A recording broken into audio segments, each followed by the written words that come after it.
Hari ini aku bikin bolu tape modal tape Rp3.000. Hasilnya lembut, enak kebangetan. Kita siapin dulu tapenya yang udah dibuang tengahnya, terus kita kasih kental manis, haluskan pakai garpu. Lanjut kita mixer telur, gula SP pakai hand mixer Idealife tipe IL221S. Hand mixernya ini recommended, gak cepet panas, harganya terjangkau dan gak boros listrik. Kalau dia sudah mengembang seperti ini, lalu kita tambahkan tepung terigu, susu bubuk, lalu tambahkan tape tadi, mixer dengan kecepatan rendah.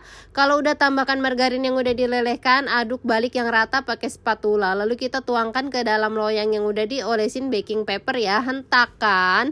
Lanjut kita kasih topping sesuai selera. Aku pakai kismis, keju dan juga almond slice. Panaskan oven. Aku ovennya pakai air fryer 6-in-1 by Idealife tipe EL200A. Dia ini kapasitasnya 25 liter dan juga nggak boros listrik ya. Bisa banget buat nge-air fryer, buat nge-oven. Pokoknya multifungsi, recommended banget. Oven suhunya 160 derajat selama kurang lebih 1 jam. Kalau udah matang kita angkat. Jadi deh bolu tape super lembutnya, walaupun cuman modal tape 3.000 tapi hasilnya enak kebangetan. Kalau udah dingin boleh dipotong-potong lalu kita nikmatin. Ini cocok banget ya buat cemilan sore-sore sambil ngopi. Rasanya tuh enak kebangetan. Kalian pencinta tape harus banget cobain ini. Yuk cobain bikin.